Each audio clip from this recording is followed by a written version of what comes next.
Es la primera vez que usted visita Acrópolis. Bueno, es la primera vez que visito Grecia y era un viejo anhelo que se está haciendo posible gracias a la solidaridad con mi pueblo. Porque estoy aquí invitado por la solidaridad, sin gastarle ni un kilo al Estado cubano, lógicamente no lo haría. Y solamente por ese detalle quiero hacerlo patente aquí. Vine invitado por ello y ha sido una visita excelente. Hemos podido intercambiar con el pueblo griego de manera cercana, en los barrios, en las localidades, y lo que hemos descubierto aquí es un gran aprecio por Cuba, un gran respeto y admiración por Fidel, por Raúl, en todos los encuentros que hemos sostenido, y hemos tenido la oportunidad de agradecerle al pueblo griego la solidaridad con mi país en más de 50 años de enfrentamiento al imperio norteamericano, y en una circunstancia como esta en la que por primera vez en 50 años el presidente de Estados Unidos, Barack Obama, reconoció el error que habían cometido los presidentes que le precedieron en Estados Unidos en los últimos 50 años, los 10 presidentes que le precedieron, diciendo que había sido una política errada, una política fracasada y que había que cambiarla. Pues ha sido un momento, vamos a decir, muy significativo viajar a este país en estas circunstancias. Ahora, vemos que están cambiando muchas cosas en Cuba en relación con las relaciones diplomáticas con Estados Unidos, que bueno, se inicia una nueva etapa. ¿Usted cuál cree que será un nuevo día, digamos, para Cuba? O sea, el futuro de Cuba, ¿cómo lo ve? El futuro de Cuba es el que se ha ganado un país que ha resistido más de 50 años al imperio más poderoso sobre la tierra, que la resistencia de su pueblo marcó este triunfo, este éxito que estamos hoy asistiendo desde el punto de vista de la política internacional.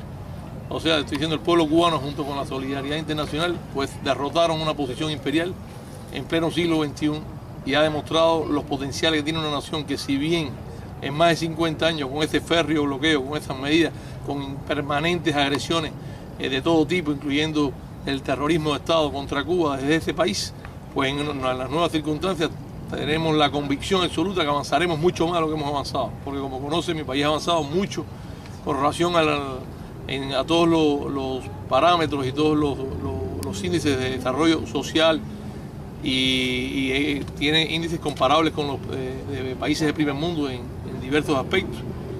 Y entonces pensamos que sin esta carga onerosa del bloqueo, pues avanzaremos mucho más, llegaremos a construir el socialismo próspero y sustentable que estamos aspirando a construir, que ha sido la voluntad del pueblo cubano expresada en el último congreso del partido, pero que tuvo un proceso previo de consulta popular, y de más de 8 millones de cubanos se pronunciaron y apoyaron estos lineamientos de política económica y social del partido y la revolución, y que después fueron consagrados después por la Asamblea Nacional como máximo órgano del poder del Estado en Cuba, y hoy son los lineamientos estratégicos de la nación para alcanzar ese socialismo próspero y sostenible que aspiramos.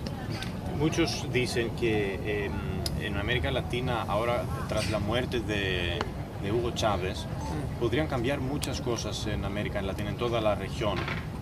O sea, eso del socialismo que se aplicó en Venezuela y en otros países después. Ahora con la muerte de Chávez dicen muchos que podrían cambiar muchas cosas, o sea, desaparecer ese socialismo que se aplicó en Venezuela y en otros países como Bolivia o Ecuador, y también que eso podría afectar a Cuba. Es que realmente el análisis nuestro es totalmente inverso a ese, simplemente porque la lógica de la historia lo enseña. Los países que estabas hablando, todos vivieron épocas de capitalismo cruel y despiadado, donde prácticamente se vieron los trabajadores, las grandes masas de la población se vieron afectadas de manera severa en sus condiciones de vida, en la precariedad del empleo, en sus condiciones de subsistencia, donde el desempleo se fue apropiando cada vez más del espacio político como elemento de mayor peso que ha incidido sobre todo en la evolución de la situación social en esos países y de la posición que han ido asumiendo diversos sectores, que si bien no es política del punto de vista netamente, o sea, como no han sido movimientos políticos, han sido movimientos sociales, digamos hablar lo más reciente, los movimientos de los indignados en varios países del mundo, incluyendo de Europa, son movimientos sociales, pero que poco a poco van a devenir en movimientos políticos en la medida en que han perdido credibilidad los partidos burgueses tradicionales, los que han tenido, vamos a decir, el peso político principal en la mayoría de los países de América Latina y de Europa en los últimos 50, 60 años. pero lo más significativo es que estos países que mencionaste, los países que hoy constituyen, vamos a decir, el núcleo del ALBA, Venezuela, Ecuador, Bolivia, Nicaragua, aplicando, o sea, solamente rompiendo con el orden injusto que habían impuesto las políticas de ajustes neoliberales promovidas por Washington y los países occidentales, las potencias occidentales, solamente rompiendo con eso ya tienen un desenvolvimiento económico muy favorable y social más todavía. Han dado un salto tremendo. Solamente nada más, o sea, rechazando las políticas de ajustes neoliberales, haciendo un planteamiento desde una perspectiva social.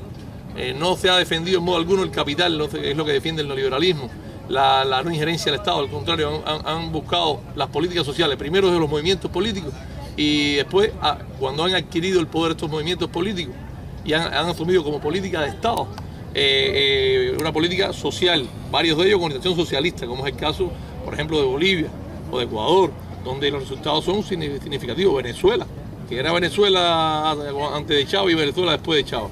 ¿Usted piensa que el capitalismo nunca no se aplicará nunca en Cuba? No, es que en Cuba se aplicó un capitalismo feroz. Ahora 60 años, Velasco. 60 años de capitalismo, que es lo que llevó a la nación a las situaciones sociales más precarias, pero a un proceso además de dominación en todos los terrenos. ¿En el futuro piensa que sería imposible aplicarse de nuevo el capitalismo en Cuba? Totalmente, porque es un pueblo que vivió eso, es un pueblo que sufrió eso, lo sufrió de manera muy cruenta, pero aparte ya no solo en el terreno, en el orden social, en el orden económico, en el orden político, sino también en el tema de la represión. La represión, pues, o sea, simplemente, ¿qué fue a lo que acudió el imperio norteamericano cuando empezó a perder protagonismo en América Latina? A las dictaduras militares. Entonces tenemos un caso, por ejemplo, como el Premio Nobel de la Paz Kissinger, conocido intelectual norteamericano, que fuera asesor de seguridad nacional del presidente Nixon, que después fuera secretario de Estado también, y que se le dio el Premio Nobel de la Paz por haber jugado un papel en el restablecimiento de relaciones de Estados Unidos con China, por ejemplo. Y sin embargo fue uno de los que más estimuló todas las acciones de guerra encubierta contra Cuba y asesinatos políticos. Entonces son de las contradicciones que no son entendibles. Por eso Cuba no podrá virar al capitalismo, porque conoce todas esas experiencias funestas que han generado para América Latina y para el mundo. Y también conoce experiencias positivas, exitosas, de socialistas, no solo en nuestro entorno geográfico, como te explicaba, en América Latina. Estamos viendo China. Hoy China es la primera economía mundial. O sea, primera economía en términos de desarrollo. A ver, la economía norteamericana sigue siendo en términos de Producto Interno Bruto superior, pero es una economía quebrada. Estados Unidos es el país más endeudado del mundo. Tiene casi 17 millones de dólares de deuda con el resto del mundo. Y entonces viven del ahorro del mundo. Déjame terminar esta idea porque es importante. Viven del ahorro del mundo, del ahorro del pueblo griego, del ahorro del pueblo de español, del ahorro del pueblo francés, viven del ahorro del resto del mundo. Todos los países que guardan su moneda de reserva en los bancos en dólares simplemente están financiando la economía norteamericana. Y por eso entonces el ciudadano norteamericano medio consume 2 veces y media sus ingresos. ¿Cómo se entiende eso? ¿Cómo la sociedad puede prosperar así? Solamente porque tienen la máquina de imprimir moneda. Y cuando la situación económica es difícil, como ha pasado en los últimos eventos depresivos que tú has conocido, el más reciente, el verano del 2008, la crisis financiera que después devino en crisis económica, pues ¿cómo se resuelve? Emitiendo moneda. Ese es el negocio, el privilegio que le otorgó la famosa conferencia de Bretton Woods en el año 1944, cuando Estados Unidos emerge como la superpotencia, después de que Europa y el resto del mundo, sobre todo Europa, está colapsada de la guerra, y entonces prácticamente con el financiamiento de toda la economía de guerra, emergió como gran potencia y lógicamente después se mantuvo como superpotencia. Conoce la historia de la Guerra Fría, no voy a entrar en detalle, y hoy entendemos que es una potencia que va en declive desde el punto de vista, y vemos otra, como te decía, el caso de China, que es una potencia económica que va en ascenso, que va en puro avance. Muchos políticos en Estados Unidos dicen que el bloqueo contra Cuba tiene que continuar. Porque Cuba no selecciona. Porque Cuba, dicen ellos, los políticos en Estados Unidos, que Cuba desde 1959 no se celebran elecciones. Es muy interesante que me haga esta pregunta aquí en la cuna de la democracia occidental, viendo el Partenón como fondo de este encuentro. Es muy interesante y me voy a detener a hacerte algunas reflexiones sobre el tema porque me parece que es el lugar apropiado para hacer una pregunta como esa. Cuando hablamos del origen de la democracia occidental y el origen de la democracia justamente aquí en este territorio que hoy ocupa Grecia y que como sabes antes surgió en las ciudades-estados del actual territorio de Grecia, ese concepto moderno de democracia, partía de una sociedad en la que habían 30 millones, o sea, habían 30.000 ciudadanos que tenían derechos y habían 300.000 que eran entre esclavos y ciudadanos sin derechos, los que vivían en este territorio. Entonces esa era la democracia occidental. Los ciudadanos tenían las prerrogativas de ejercer los derechos civiles y políticos, pero los demás no tenían ninguno, eran o esclavos, a los que básicamente ni siquiera se les pagaba, simplemente vivían por un plato de comida y aparte sometidos a la represión brutal de una democracia que simplemente se imponía sobre la base de la fuerza, del poder económico, de las élites de poder que al final decidían esa democracia. Por eso es muy importante, porque después entonces vino la evolución de la democracia en el mundo y las experiencias democráticas que tomaron como referencia a esta experiencia griega. Esa es la evolución del concepto de democracia que después, cuando la burguesía naciente en Europa, sobre todo a partir de pensadores como John Locke o como Francisco de Secundá, conocido más bien con el nombre de Montesquieu, el barón de Montesquieu, que es el que plantea o esboza las nuevas visiones políticas revolucionarias, porque la burguesía en ese entonces fue revolucionaria, considerando que había un régimen feudal en Europa prevaleciente, con condiciones de mucha precariedad. Las personas en este caso tenían un poquito los siervos, según la experiencia europea dentro del feudalismo europeo, los siervos tenían un poquitico más de prerrogativa que los esclavos. Pero con relación a la burguesía naciente, pues simplemente vieron en ese régimen social, vieron que no le convenía, sobre todo al desarrollo del capital, que era el fin de esta burguesía naciente. Justamente estamos hablando en la Europa después en la etapa de la ilustración, en la etapa ya del desarrollo de la ciencia, las artes, que empiezan a tomar fuerza, sobre todo a partir del siglo XV, siglo XIV, XV, XVI, y empieza, coincide inclusive con el descubrimiento por los europeos de América y la conquista de América. América no había que descubrirla porque simplemente América tenía los indoamericanos, tenía las personas que vivían, los originarios de la región que tenían sociedades muy desarrolladas, los indios, los aztecas, los mayas, tenían realmente sociedades desarrolladas. Pero bueno, vino la visión europeísta, la conquista devino entonces en una fuente supuestamente de avance y de crecimiento para la Europa medieval. Y en estas circunstancias, entonces, estas nuevas corrientes, vamos a decir, revolucionarias burguesas, plantean entonces una nueva perspectiva de democracia. Vamos a decir, intentan perfeccionar la democracia griega, por decir algún referente, ¿no? Y entonces vienen la distribución de poderes de Montesquieu, la idea de los poderes, la separación de poderes entre el poder ejecutivo, el legislativo, el judicial, a fin de buscar los balances y las contrapartidas necesarias para lograr que fuera efectivo el ejercicio del gobierno, el ejercicio de la democracia y que realmente representaran los intereses de los gobernados. Ahora eso pasó en la realidad. Hay que decir que la democracia burguesa fue realmente, el ejercicio popular fue lo que prevaleció. Se puede decir de que en la actualidad, en el siglo XXI, esa democracia que después se intentó poner como referente a la democracia norteamericana como la más y última y más acabada democracia después de las experiencias europeas y su expresión en América a través de la democracia creada en Estados Unidos como referente de democracia. Te voy a decir mi punto de vista sobre esa democracia que hoy vemos en estos países. Podemos decir que las monarquías constitucionales europeas, esas que están en España o en Bélgica o en Inglaterra, son democráticas. Esos que tienen las cámaras cámaras superiores como la Cámara de los Lores en Inglaterra, que siguen representando todavía a la nobleza feudal inglesa en términos de atributos por encima de los representantes de las regiones, que son al final los representantes supuestamente electos por la población. Entonces existen muchos mecanismos, pero ¿son mecanismos para qué? Para preservar el poder de las clases pudientes, de las clases justamente burguesas, por encima de los poderes y los derechos del resto de la sociedad. Es una realidad. Eso se expresa de diversas maneras. ¿Cómo es posible que pueda ser un proceso democrático cuando parte del empleo del dinero? Si hay dinero, entonces puede ser electo un senador, puede ser electo un representante. ¿Tú sabes cuánto cuesta ser electo un presidente en Estados Unidos? Las cifras récord ya se han ido alcanzando miles de millones, 2.000, 3.000, 4.000 millones, lo que cuesta una campaña presidencial. ¿Cuánto cuesta la campaña de un senador? 80, 90 millones de dólares. O de un representante, 40 o 50 millones. Eso es democracia, realmente. Entonces, nosotros hemos estado haciendo la experiencia cubana, que entendemos que es la nuestra, no entendemos que sea perfecta, pero que ha sido ante todo contando con el pueblo de verdad, yendo a los orígenes de la verdadera democracia, que la democracia representa a los humildes, a los desposeídos, aquellos que es la inmensa mayoría de la población, aquellos que tienen, que tienen el peso principal de la carga de la sociedad en cuanto a sentido de la producción, del sostenimiento, de la producción de bienes y servicios. No son los que viven de la especulación financiera. ¿Cómo hoy está estructurada la economía mundial? ¿Qué peso tiene hoy la especulación financiera en el desenvolvimiento económico del mundo? ¿Qué incidencia tienen las crisis financieras que se han ido desatando cada vez con mayor severidad y han afectado a la mayor parte de los países del mundo? ¿Qué peso tiene eso?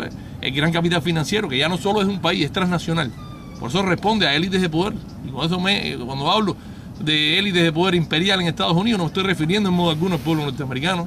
Ese pueblo noble, ese pueblo que siempre movido por razones humanas, muchas veces ha estado dispuesto a entregar su sangre por ayudar a una causa justa, que ayudó contra el fascismo en alguna medida. Participaron de determinada cantidad, algunos cientos de miles de norteamericanos en la lucha contra el fascismo en Europa o en otras causas. Hay muchas personas muy buenas y el pueblo cubano conoce al pueblo norteamericano. Tuvimos expresiones de solidaridad del pueblo norteamericano en todas las etapas de la gesta independentista del pueblo cubano. O sea que podemos expresar que ese gran capital transnacional y en el que el gran capital norteamericano tiene un peso prominente, sobre todo por los flujos de capitales, por los montos de capitales que manejan, y que al final son los que pagan a los políticos que asumen el poder en ese país y en los países de Occidente, porque son los que pueden pagar esa cifra. ¿Qué partido obrero, popular, campesino puede pagar 80, 90 millones de dólares por elegir un senador? O 4.000 millones para elegir un presidente. Eso no, solamente el gran capital puede pagar eso. Entonces, por eso decimos que la democracia burguesa, tal y como se ha ido evolucionando en los últimos años, es la democracia del dinero. Y el dinero no es la expresión del sentido del soberano, que es el pueblo.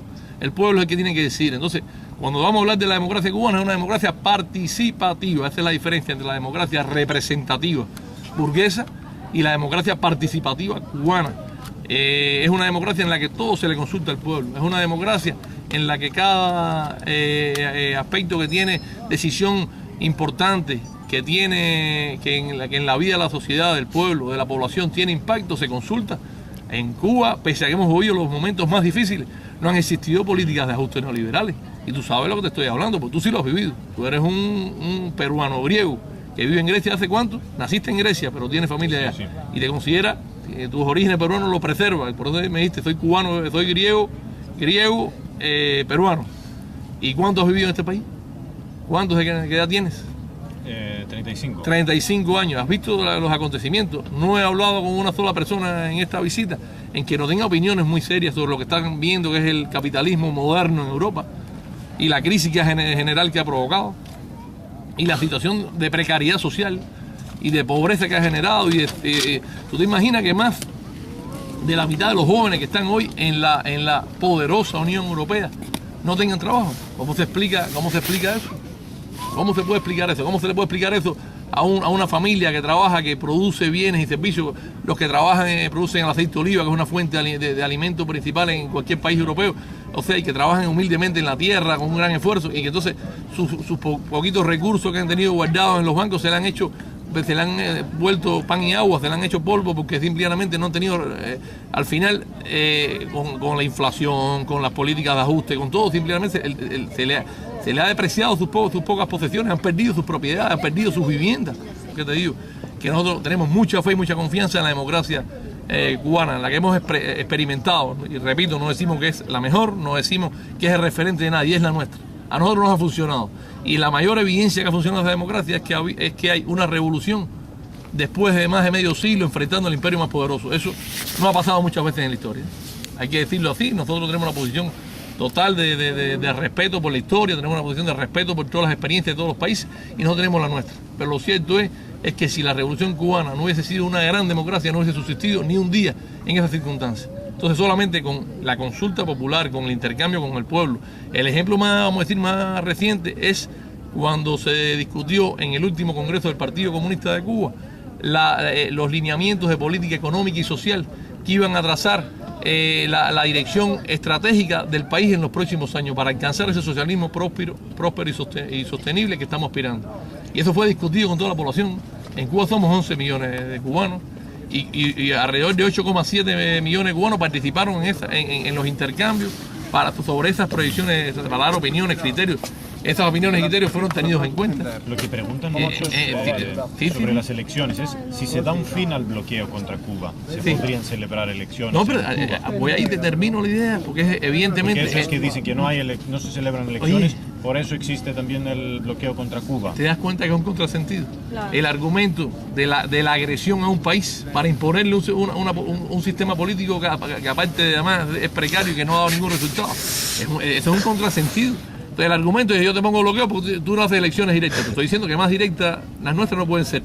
Y te la explico para que la conozcas. Y aparte porque es importante romper el estigma que ha creado justamente el imperialismo norteamericano y sus aliados con relación al sistema político cubano. Eso hay que romperlo. Tú mismo también tienes una percepción, puede ser no directa, no conoces los detalles y puedes pensar, no, es que no hay elecciones directas en Cuba. No, te voy a decir si son directas en Cuba y tú compárala con las de Estados Unidos o con las que tú quieras, el país que tú desees. En Cuba, la elección de los poderes del Estado emanan del pueblo, primero de la reunión de los ciudadanos en la base. En Cuba se le dicen cuadras, digamos, a las cuadrículas de una ciudad que son 100 por 100 metros. Se le llaman cuadras, es el término criollo que le decimos. Varias cuadras estas de vecinos que viven en un mismo lugar se reúnen en asambleas. Eso está dispuesto por ley, además. Se reúnen en asambleas. Esos vecinos de manera libre escogen entre los propios vecinos a quienes son los que consideran que lo pueden representar. ¿Por qué? Por sus atributos, porque son gente trabajadora, porque son gente buena, porque son gente limpia, porque son gente que tiene... Pero no por dinero, o sea, ahí los candidatos no... Primero, la primera cosa importante, y te hago énfasis en esto, no son postulados por ningún partido. Los postula el pueblo, no es como sucede hoy en la democracia burguesa, que son los partidos políticos los que hacen la lista de nominación. No, aquí son el pueblo, a nivel de base, en una asamblea de vecinos, sin que medie ningún centavo. Se escogen los vecinos, mira, este es el que más representa, entonces siempre tiene que haber por mínimo dos candidatos, y tantos como el pueblo proponga. Y después por elección popular es escogido el que se queda. Pero después entonces se reúnen después, esto que no lo llamamos delegado de circunscripción, se reúnen después entre ellos y conforman lo que es la asamblea municipal, vamos a decir el estadio superior político administrativo, la asamblea municipal del poder popular. Y entonces esos electos por el pueblo conforman esta asamblea. Y esa asamblea entonces es el que escoja los poderes del nivel del municipio. Igual, se señala entre todos esos electos por el pueblo quiénes son los que pueden representar a nivel del municipio al pueblo. Y ahí se escogen. Una vez se escogen, así mismo pasa a nivel de provincia y después pasa a nivel de nación. Y cuando llega a nivel de nación se conforma la Asamblea Nacional del Poder Popular. Por elección popular, en la que están nominados todas las personas que el pueblo considera que tienen los atributos, el prestigio, la autoridad para poderlo gobernar. Y entonces cuando se llega a la Asamblea Nacional elige a los poderes superiores del Estado, que es el Consejo del Estado. Y el Consejo del Estado elige a los que dirigen la sociedad, al presidente de los consejos de Estado de ministros, al primer vicepresidente de los consejos de Estado y de ministros, a los vicepresidentes del Consejo de Estado. Y entonces esa es la máxima instancia del Estado. Y entonces en la máxima instancia del Estado nombra al gobierno. O sea, y a partir de ese nombre del gobierno, entonces se conforma entonces un gobierno a partir de los electos por el pueblo, que ha sido electo en diversos niveles, porque aparte de todos esos cargos que son electos a nivel nacional, el presidente del país tiene que ser nominado en la base, en un municipio, tiene que ser electo en un municipio. O sea, no es que de arriba se pone en una lista como se ponen los partidos aquí, a cualquier nivel el partido introduce en sus listas lo que quiera. En la democracia burguesa, esa que tú dices que está diciendo que tiene que ponerle bloqueo a Cuba para que cambie, para que hagan elecciones directas. No, esta gente pone la lista de los partidos y ponen los nombres que entienden y así son los electos. Y el pueblo le ponen lo que quieren decir que son supuestamente esta gente han hecho y entonces son electos. No, son todos, te repito, todas las personas electas, a todos los niveles, vienen desde la base, vienen electos desde la asamblea que estamos hablando de circunscripción, de vecinos. Si no, no pueden ir allá de arriba. ¿Cuántas elecciones en una no hay en esta democracia participativa? Por eso le decimos que es una democracia realmente participativa popular. Eso es lo que quería que entienda, y es importante que busquemos esto, porque hay que romper ese estigma que estamos hablando, y que es lo que pretende justificar es la agresión contra mi país, y es lo que ha pretendido justificar durante 50 años, agredir un pueblo que lo único que ha decidido es, ha escogido su destino, ha querido dirigirse, ha querido ser soberano, ha querido ser independiente, y que no ha aceptado el dominio y la imposición de un imperio que lo ha querido, dominar durante más de medio siglo. Por eso cuando uno llega aquí a este país, se encuentra la admiración en cada ciudadano, porque hemos hablado con personas de derecha, de izquierda, de centro, tanto a nivel de calle como a nivel de estructuras de las localidades, varios alcaldes, varios gobernadores, inclusive gobernadores de regiones, por ejemplo, en el caso de la mía. Y fue muy interesante hablar con ellos. Muy interesante, le dijimos, nosotros estamos también perfeccionando nuestra democracia, estamos perfeccionando también nuestro ejercicio del poder popular, porque entendemos que nada, o sea, que todo es perfectible y que todo es mejorable. Pero lo que no aceptamos es que nos comparen nuestra democracia representativa con la democracia burguesa que te acabo de decir. No ha resuelto nada a la humanidad, y lo único que ha estado llevando a la humanidad a situaciones de precariedad tremenda, porque como conoce, ya el fenómeno medioambiental, las crisis medioambientales, las crisis alimentarias, las crisis hídricas, producto de la contaminación de las aguas, las crisis, las pandemias que se van desatando en el mundo, producto de qué es eso, de que no se destinan recursos a esas cosas, y entonces se destinan recursos a la carrera armamentista, que es la que pagan las potencias occidentales y que es un gran negocio como tú conoces. Entonces todo eso es la verdadera realidad, eso tenemos que hablarlo nosotros y ponerlo a disposición de la población para que lo conozca y para que puedan sacar sus propias conclusiones. Usted había dicho que el comunismo nunca se aplicó en Cuba, ¿o no lo entendí bien? No, te decía, Velasco, que el comunismo es una aspiración, aplicarlo. De hecho, no se ha aplicado en ningún lugar, es realmente una utopía todavía. Es algo que cuando se concibió, los clásicos del marxismo hablaron del comunismo como una sociedad a la que debía aspirar la sociedad moderna. Una sociedad donde realmente fuera totalmente justa, donde lo que mediara no fueran las relaciones de intercambio monetario, sino lo que primara fueran las necesidades de las personas, donde se pudieran satisfacer esas necesidades, donde existieran realmente condiciones de igualdad social, donde las personas no valieran más o menos según el dinero o la fortuna que detentaran, sino por el aporte a la sociedad, que fuera el significado, o sea, que realmente prevalecieran aquellos que más aportaran a la sociedad y que la sociedad recibiera a las personas según la capacidad, según el potencial de la persona para poder aportar a la sociedad, pero que no hubiera nadie desclasado, que no hubiera nadie realmente viviendo en condiciones precarias como lo ha impuesto el capitalismo a gran parte de la humanidad. Tú sabes que vive en condiciones realmente graves. Y dentro de ello hay que decir que en los países del sur y en regiones, en continentes como África, que es, vamos a decir, el origen de la vida en la Tierra, como sabes, surgió en África del sur, y sin embargo hay una deuda tremenda de la humanidad con ese continente. Es de los más atrasados, es de los que tienen hoy las pandemias peores, y muchas veces las propias potencias europeas que los colonizaron no son capaces ni de ayudarlos. ¿Cómo se entiende, por ejemplo, ahora con la crisis, con la epidemia del ébola en Liberia, en Sierra Leona, en Guinea Conakry? Las potencias que aquellas que los esquilmaron, que los colonizaron, ante una situación que han tenido ahora grave de emergencia social, ante este grave azote del ébola, no han tenido ni siquiera la capacidad de mandar médicos ahí para que estén. En algunos lugares tenían que mandar militares porque están obligados a hacerlo. Déjame terminarte la idea, no me interrumpa. Han tenido que mandar militares para hacerlo, porque no han tenido ni siquiera un médico con la disposición de ir a arriesgar sus vidas para poder ayudar a esas personas que justamente están pagando hoy las consecuencias de años de colonización. Entonces, ¿cómo se entiende eso? Entonces, sin embargo, dice, bueno, ¿cómo sucede eso por un lado? Y entonces, ¿quién es el que ha podido acudir en ayuda de ellos? Mira, países como Cuba, que tenemos situaciones difíciles a partir de la propia situación del bloqueo, la imposición del bloqueo, y lo que hemos vivido en 50 años de agresión contra Cuba. Y sin embargo, cuando se dijo ayudar a estos países, ¿cuántos médicos levantaron la mano en Cuba para ayudar? 15.000 médicos. 15.000 en sus casas. Estamos dispuestos a ir a jugarnos la vida para ayudar a estos países. Ese es el verdadero ejercicio de la medicina. Ese es el cumplimiento del verdadero juramento hipocrático que hacen los médicos, por defender la vida humana en cualquier circunstancia, y no por razones políticas ni de ningún tipo. Es por ayudar de verdad, eso es solidaridad de verdad. Por eso fue la presencia militar de Cuba en Angola, para ayudar a esos países que el neocolonialismo no quería quitarle las garras encima, muchos países de ellos todavía en pleno siglo XX, en la década del 60. Entonces, después de todas esos países lucharon después de la Segunda Guerra Mundial por su liberación, por quitarse de las garras del colonialismo. Los países mismos habían estado en la guerra, que habían sufrido el escarnio del fascismo en su propio pueblo, como Francia, como Inglaterra, España, y sin embargo seguían preservando sus colonias en África, a unos pocos kilómetros de ahí de la culta Europa. ¿Cómo se entiende eso? ¿Qué clase de sociedad, qué clase de democracia estamos viviendo, estamos asistiendo? Usted estaba defendiendo. Y entonces, esa gente no tuvieron esas naciones, digo los gobiernos, no los pueblos. Los pueblos son solidarios. los gobiernos, casi todos de derecha, no tuvieron ninguna actitud de apoyo real a esos países que en el momento en que estaban saliendo de la propia, se estaban emancipando de esas colonias, o sea, la actitud colonial de esas potencias.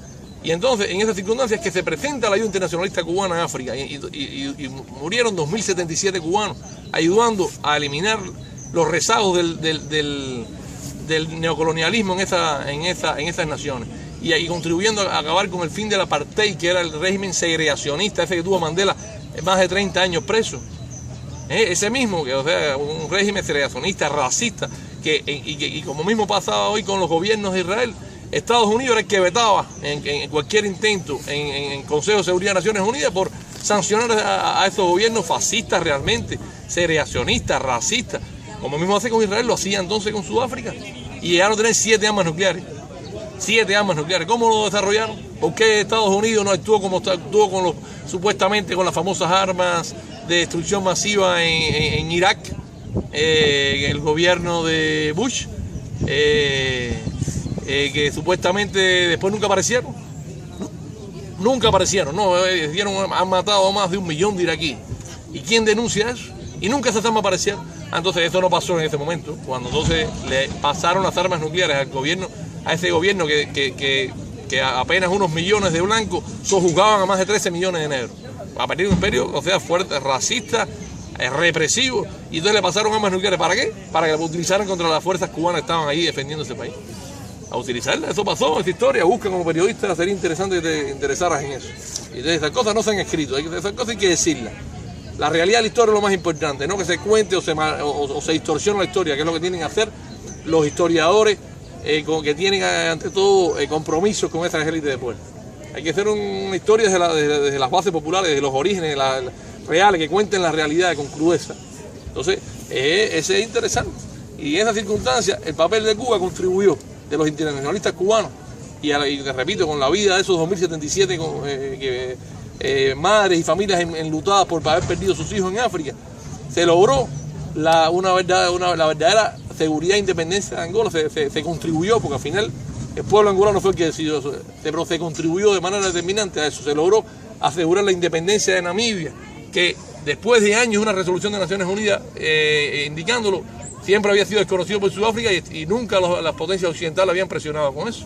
Y entonces por la presencia cubana se logró también la seguridad de Namibia, la verdadera independencia de Namibia y el fin de la apartheid en África, que es el modesto aporte que pudo hacer la presencia internacionalista cubana militar en África. Son ejemplos que te estaba hablando. Entonces, por eso es la pregunta inicial, me preguntabas el comunismo. Bueno, el comunismo es una aspiración, pero una aspiración es un ideal, es un sueño, es como tú tienes un anhelo de algo que es muy deseado, que sería lo mejor, perfecto, pero es difícil construirlo, porque tiene que chocar todavía contra la naturaleza humana, contra la propia egoísmo humano, contra el egoísmo de esas élites que generalmente lo que buscan es asegurar sus intereses por encima de los intereses de sus naciones, de sus propios pueblos, pero que son los que prevalecen, tienen poder económico, tienen poder político, tienen poder militar. Entonces, por eso es que el comunismo sigue siendo una aspiración. Pero en Cuba se está construyendo una sociedad socialista, que vamos a decir que es una antesala de esa sociedad comunista, que es una aspiración difícil de lograr, muy difícil de lograr, pero es un anhelo vaya que vale la pena luchar por él. Pero el socialismo, bueno, va supliendo determinadas de estas situaciones, va trabajando en función de tratar de lograr complementariedad social, avances sociales, que realmente sea una sociedad donde todos mejoren, no mejoren unas élites y empeoren los demás. Tú sabes cómo son de excluyentes las sociedades modernas. Tú sabes cómo es la diferencia de ingresos de los países del primer mundo. En Estados Unidos, tú sabes que en Estados Unidos un pequeño por ciento de la población, de 2-3%, detenta más del 60% del Producto Interno Bruto de ese país. Tú tenías ese dato, pero busca la diferencia, la distribución de la riqueza en todos los demás países. En Inglaterra, en Francia, en España, búscala en Alemania, busca la diferencia. ¿Cómo es que se distribuye la riqueza? Entonces, esa es la verdadera democracia. No utilicemos el término de democracia como un juego de palabras, que es lo que se suele hacer. Cada vez como han pretendido hacer con los derechos humanos. Y han utilizado los derechos humanos como pretexto. Esos mismos que violan los derechos humanos, esos mismos que me estaba refiriendo ahora, que violan los derechos humanos de todas las perspectivas que te acabo de explicar. Entonces utilizan el recurso manido de los derechos humanos para decir que entonces no son sociedades democráticas, no se respetan los derechos humanos, no se respeta la libertad de expresión. Oye, no hay nadie que hable más que los cubanos, que expresen lo que sienten que los cubanos, que digan lo que sienten que los cubanos, que sean más rebeldes y más revolucionarios que los cubanos. Lo digo no sin ningún tipo de chauvinismo, o sea, lo digo en el sentido porque soy de mi pueblo y me duelen las cosas que se dicen de mi pueblo. Me siento con la responsabilidad de hablarte con esta claridad y con franqueza. Estamos hablando de un latinoamericano aquí en Grecia, en estas circunstancias, ante un monumento de esa talla que ilustra lo que aspiró la humanidad a hacer en un momento determinado, a construir un modelo democrático. Bueno, pienso que lo que hemos aportado poquito a poquito en esa democracia participativa ha contribuido a aproximarnos más al ideal de aquellos filósofos, de aquellos griegos que pensaron en cómo voy a ser una sociedad justa, una sociedad que realmente representara los intereses del pueblo. Bueno, nosotros nos hemos tratado de acercar desde la perspectiva latinoamericana y de la perspectiva cubana. Es lo que te quería decir sobre eso. Muchas gracias. Está bien.